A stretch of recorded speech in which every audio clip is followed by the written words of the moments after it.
Once upon a time, there was a man who went to market to buy a bushelful of Gizal greens. When on his way home, a chocobo with a belly as fat as the moon appeared from behind a tree and devoured both bushel and man in one fell gulp. The end. That's not a very good story. No chocobo can grow that big. Can it?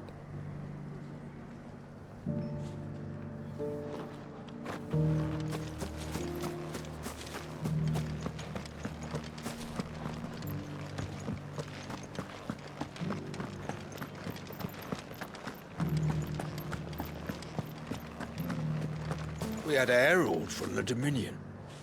Said Twinside's fallen and the Emperor's dead. And the Empress. And the Prince. No one left to rule. Empire's done for. To the meadows, then. That's what the captain said.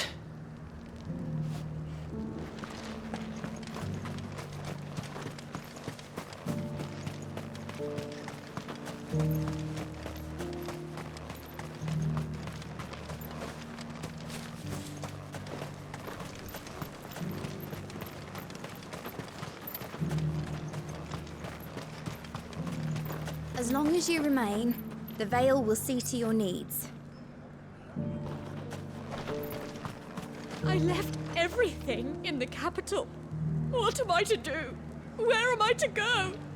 You don't have to go anywhere. The Dame will see you taken care of.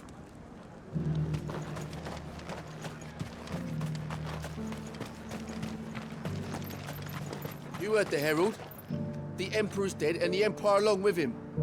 If we're going to survive, we'll have to do it on our own.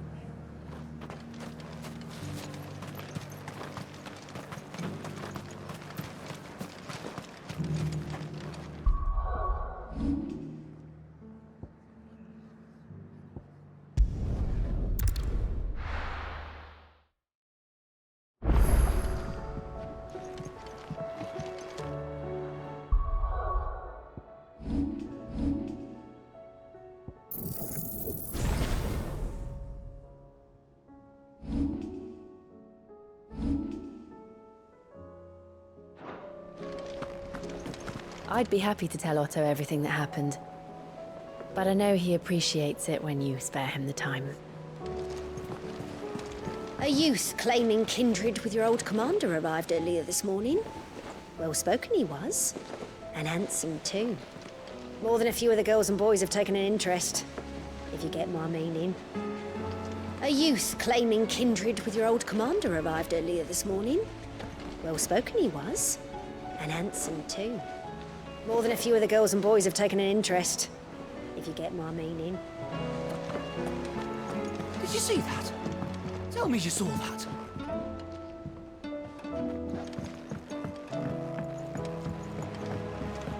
We've sent Cursebreakers to Martha's Rest, Dalamil, and Northreach. Hopefully they can help maintain the peace. Or at least a semblance of it. Cole told us everything that happened. It's a bit of a worry that both the Republican and Imperial armies are in disarray. But it was good to hear that the people stood their ground.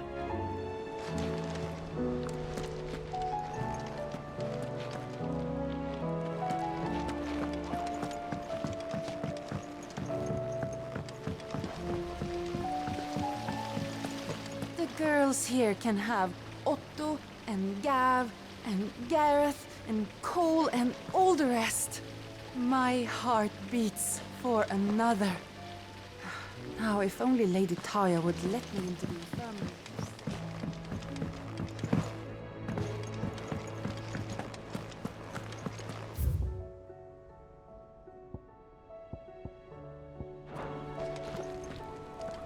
Was wondering when you turn up. Had owls from all our friends thanking you for your timely intervention.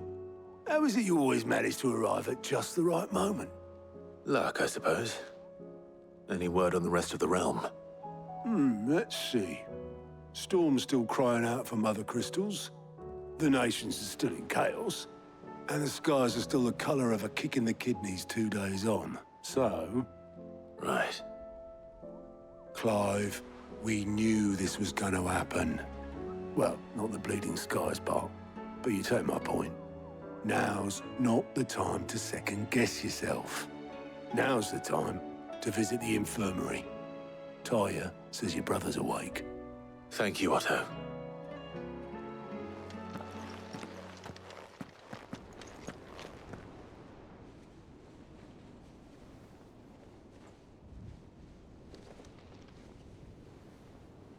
So it was not Sylvester, but Olivier who served as Ultima's puppet. And when Dion learned of this, he sought to slay the fiend.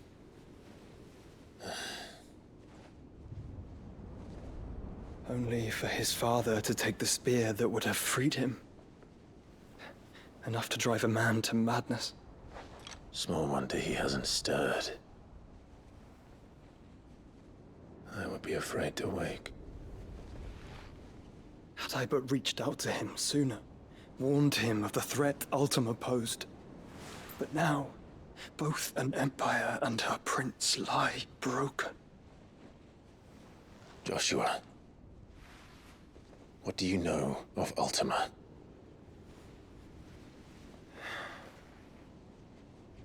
Very little, I'm afraid. Despite my best efforts. 18 years ago, as I lay buried beneath the rubble of Phoenix Gate, 'twas not death who came for me, but another. And it was while in my rescuer's care, I first heard of Ultima. I've been chasing his shadow ever since. Ultima is driven by some deep, dark purpose, and for whatever reason, it would seem you are crucial to his designs. He will stop at nothing to have you, even if that means toppling an empire. But why me? What possible use could I be to such a creature? That is one of many answers that have eluded me. Yet, I am certain of this. It is not mere chance. You were chosen for a reason.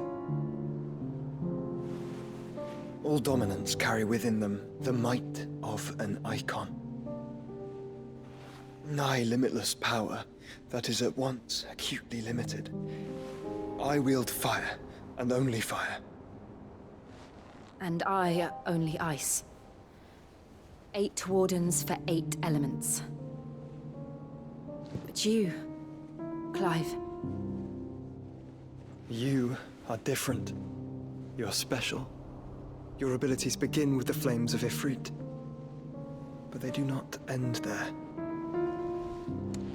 The fact Ifrit can even exist goes against everything we thought we knew of dominance.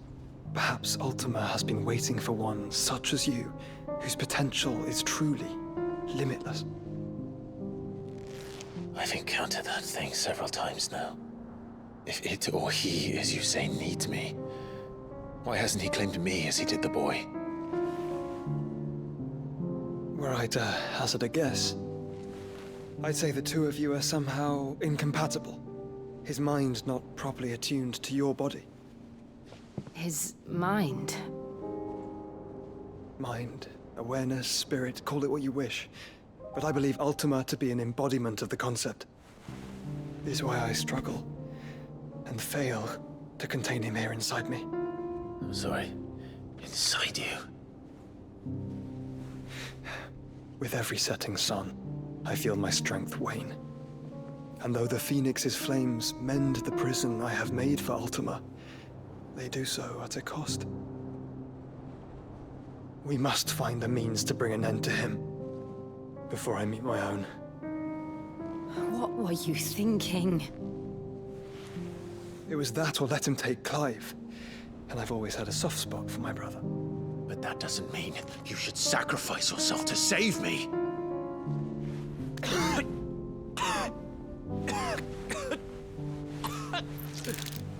Joshua. Clive, it's Gav. There's an army of Akashic at the gates of Canver.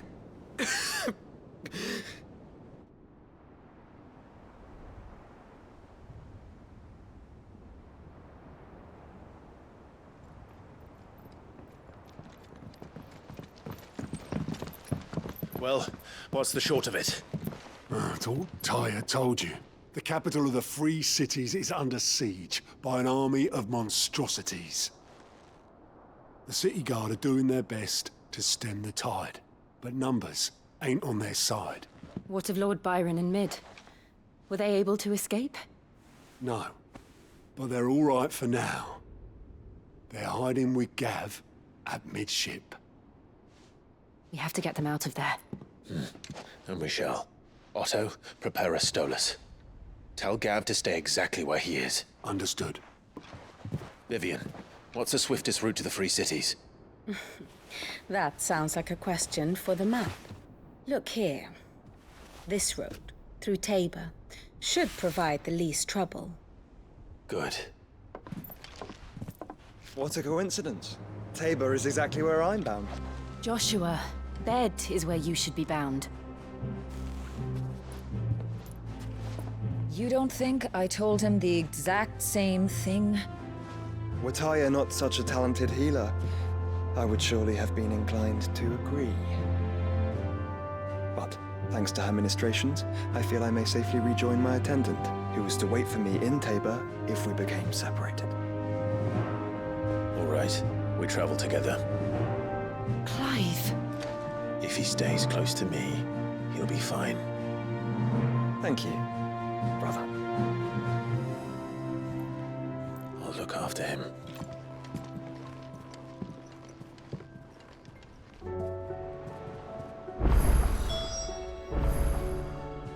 My attendant was with me in the Dominion before I primed. She would have watched the battle unfold and witnessed its outcome. I trust you'll be waiting for me in Tabor, where I can finally introduce you. You know how I feel about this, but your brother's stubbornness knows no bounds. I'm starting to think it runs in the family. Back again? How may I help you today? Here you are.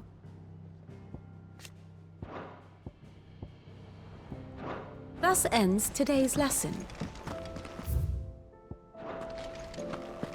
We've sent Cursebreakers to Martha's Rest and Northreach.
What am I gonna do?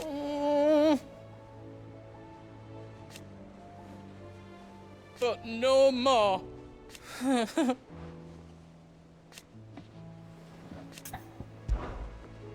Is everything all right, Goots? You seem more discomposed than usual. Oh, I don't know what that means, but I'm in a bit of a muddle. Oh, I think Nan might be in trouble, and she's... It's all right. You can tell me. There was a trader came by. One of our usuals, like. Said he'd heard some rotten rumours about her down Dalimil Way. Folk are saying she's been selling to bandits and cutthroats and that. I mean, she's fond of a chance to make a coin or two, aye, but she'd never do business with baddies. Especially not the kind who go hurting people who haven't done out. I wanted to ask her about it myself, but I'm scared she'll give us a tongue lashing. She'd never give your tongue a lashing, though, would she? Don't worry. I'll speak to her. Oh, thanks, Clive. You'll let me know what she says, won't you? Of course. I'm sure it's all just a misunderstanding.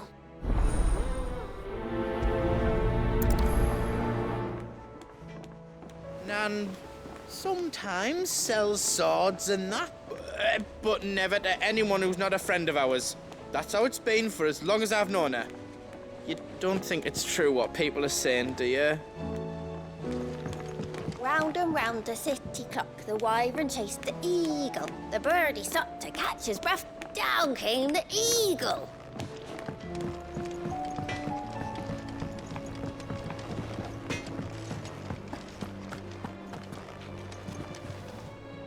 Lady Karen, how's business? Not nearly as foul as the weather. You're doing good trade then? Both in and out of the hideaway? Can't complain. Wait, what exactly are you getting at? Not once in 5 long years do you pay my affairs half a care, but here you are today, raking me over the coals like a bloody popoto? Just asking. Out of interest. All right. I'm here because I was told that certain rumors have been circulating. About you selling weapons to brigands. Oh, are you? And who was it who knows me so well as to tell tales of my evil exploits? I didn't exactly hear firsthand. All I know is that someone in Dalimil has been spreading word to that effect. And what? You believe it? You think I'm profiting off the blood of innocents, do you? Look, I've done things I'm not proud of. Might be there were a time when I turned a blind eye to the wretchedness of the world so I could line my pocket. But that woman is no more. And you'd know that if you'd ever paid the slightest bit of notice. You're right, Lady Karen. I apologize. It was wrong of me to doubt you. No, it was. Now, I reckon you've got better things to do than pointing your do-gooding finger at a poor old woman. Of course. Good day.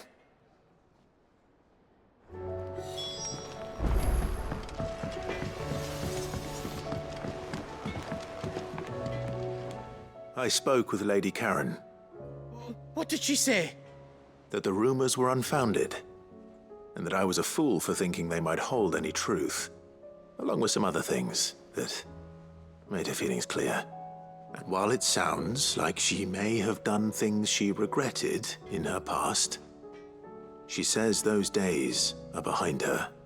Oh, well, that's good. I knew Nan wasn't caught up in out bad. But why would people say she was? What did she ever do to them? It's not right. No, it's not. But people do things for all sorts of reasons. Perhaps we'll never know. Well, I'm going to find out. That trader, he said they were all talking about her in Dalimil. So that's where I'm going. I'll find someone who'll tell me, you'll see. Are you sure that's wise? Whoever's spreading these rumors means Karen ill. Oh, right. But that's why you'll be coming with me, isn't it, Clive? I suppose it is. I'll find out who's been making up lies about poor Nan, and when I do, I don't know what I'll do, but it won't be pretty.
Rutherford. Wasn't that the name of my uncle's manservant? Why would he be at Martha's Rest?